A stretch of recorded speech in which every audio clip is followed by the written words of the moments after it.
What's going on, everyone? So reports came out that the Los Angeles Lakers, as well as the Los Angeles Clippers, so looks like it's just kind of a little LA run, is working out Tyler Thomas from Hofstra. Now, outside of him having the greatest name ever invented, he is a guy that I would imagine, not for the 17th pick, but the 55th pick.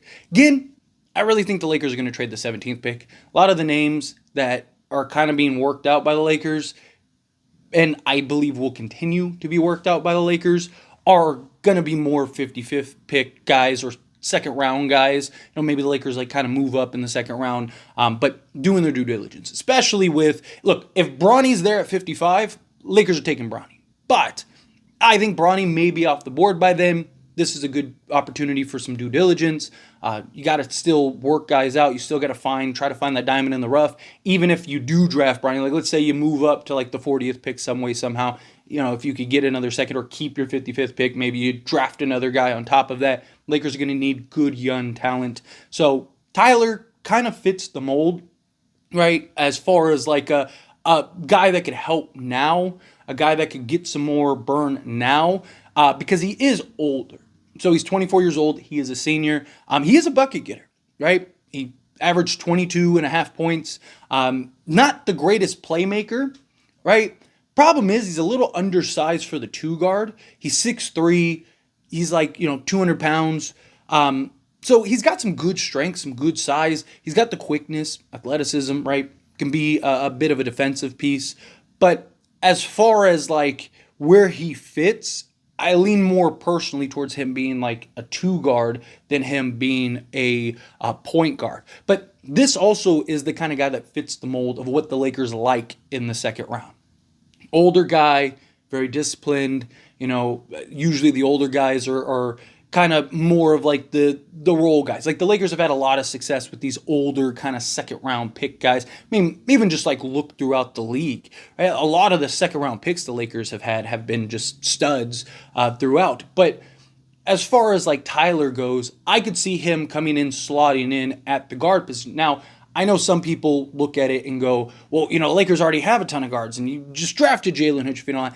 Again, Lakers are very likely going to make some trades, some moves, and I would imagine that Jalen Hood-Schifino is probably going to be included in that. Now, obviously, most of us, myself included, we want the Lakers to take a big man, but how many big men are going to be there at 55 that maybe makes sense, right? To me, if you're drafting at 55, you're taking the best player available.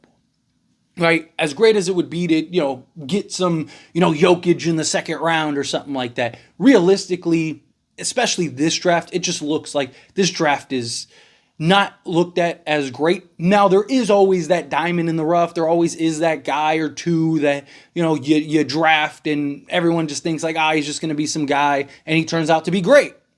Sometimes it's not even great, but just even a quality role player, right? Even look at Austin Reeves. He went undrafted. Now, he could have been drafted, but he kind of forced his way to Lakers.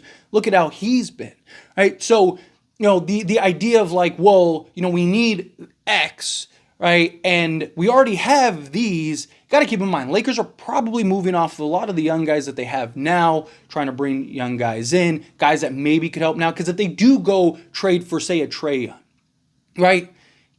You basically got that, LeBron, Anthony Davis, Jared Vanderbilt, and then a bunch of vet minimum guys, right? So if you can find a guy or two in the draft that can come in and a guy like Tyler that could be a bucket getter at the 2 slot, right?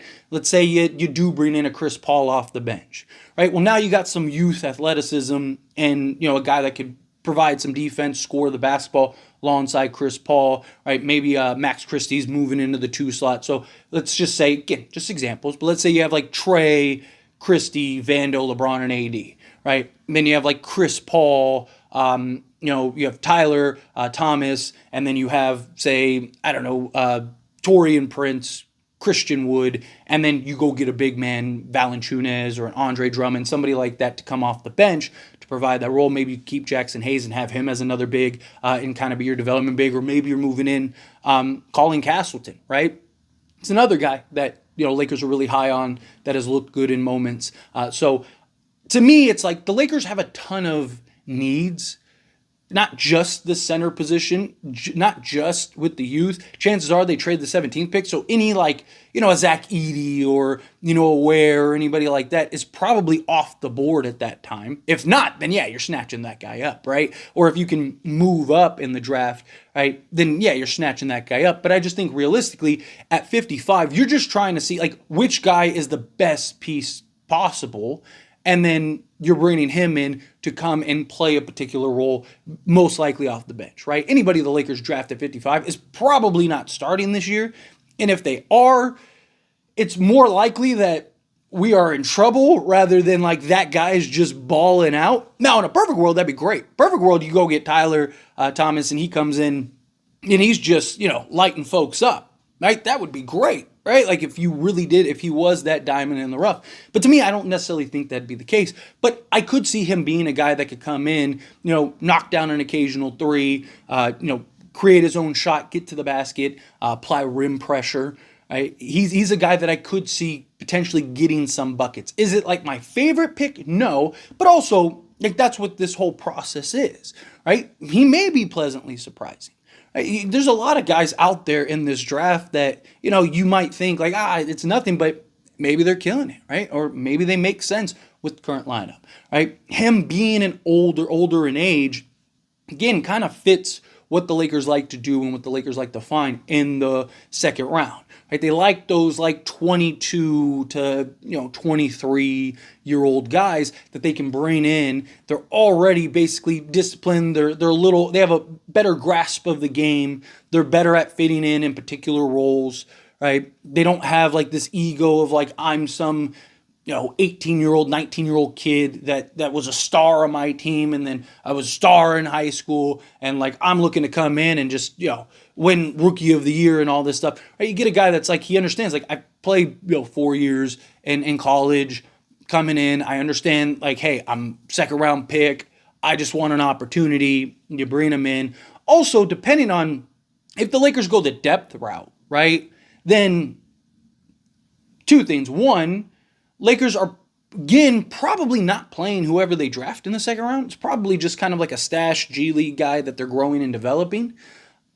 But the second part of that is like, if that's the case, I don't really like the idea of a 24-year-old, right? Because let's say you're going to spend 2-3 years developing him while you're trying to compete and contend now.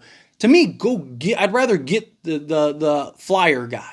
Right, I'd rather get the guy that you think has a ton of upside and potential, but needs 2 or 3 years of development and work that you can go and kind of build upon. Right, like Maxwell Lewis, even Jalen Hood-Schifino. I know a lot of people are like, oh, Lakers should have never drafted Jalen Hood-Schifino. I like that pick given the circumstances. Right, like the narrative in the conversation in the offseason was, how are the Lakers even going to find minutes for guys? Not counting Jalen Hood-Schifino, just guys in general, right? It was perceived that like we have this deep, talented roster. We got guys, multiple positions everywhere, right? Like any rookie that we drafted wasn't likely getting an opportunity on this team regardless, right? So to me, it made sense. You go get a guy like a Jalen Hood-Schifino who has a ton of upside. I also don't know how people think and talk about him being a bust.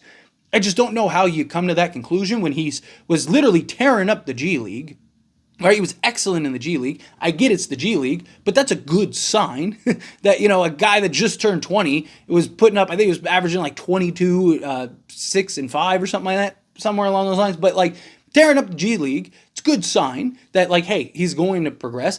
And he never really got an opportunity on the actual basketball court, right? So to me, it's like, okay, I like the picks given the circumstances.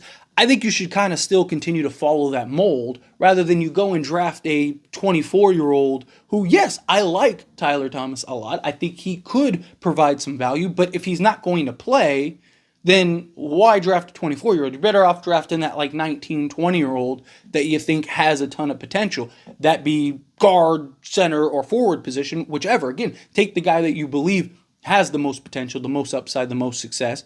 Take that flyer, bring him in, and you grow and develop him over the couple years. I'm totally fine with the Lakers taking Tyler Thomas. Again, I have other options, and we'll dive into a lot of those as we progress. But there's other guys that come to mind that I would like. But if you told me tomorrow, like, hey, the Lakers drafted Tyler, like, I'd be all for it because, again, he's a guy that he's got a lot of, like, the checklist that the Lakers want, right? And a guy that can go get a bucket and, potentially be, at worst, maybe our sixth man off the bench. I'm not necessarily saying year one, but a guy that, year 2, 3, 4 could end up being, once he starts getting into, like, his prime, right? And he's got a little, years of development, got his legs under him, got a good feeling grasp for the game. I could see him being a guy that's, 15 to 20 points a game off the bench, just being that bucket getter, right? Defense can be a little questionable, but he does have the tools and intangibles that I think could be really good and apply some pressure. I think he's also a guy that, again, is going to really, being 24, understanding, being more of an adult, right? I do think he would buy in more and be willing to kind of do the dirty work, which is something I've talked about heavily with the Lakers. They need guys that are willing to do the dirty work. And I think he's a guy that could come in, have an impact. Again, I'm not expecting him to come in and just be like, oh man, like this guy is clearly our 6th, 7th best player. Nothing like that. But I do think he's a guy that, in 15 minutes a game could give you some quality minutes, could give you some buckets, could knock down the 3 ball, can be aggressive and attacking to the rim, right? And just provide some just quality minutes off the bench for the Lakers. So I don't hate the idea, but we'll see how it goes. Anyway, as always, this is a discussion. Pass a question on you. Let me know your thoughts and opinions down in the comments below. What do you think? How do you feel? What are your thoughts? Do you like the idea of Tyler Thomas? Are you familiar with Tyler Thomas? Are you not? I mean, I understand he's from Hofstra, so it's like, it's one of those like off branches where, most people don't know and aren't aware, but how do you feel? What are your thoughts? I'd love to hear it. Let me know how you feel down in the comments below. That being said, if you haven't liked this video, hit that like button. Helps me not. So we enjoy these types of videos, and I truly appreciate it. Not subscribe channel, hit that subscribe button. Turn on the bell notifications. Appreciate y'all. See you in the next one. Thank you.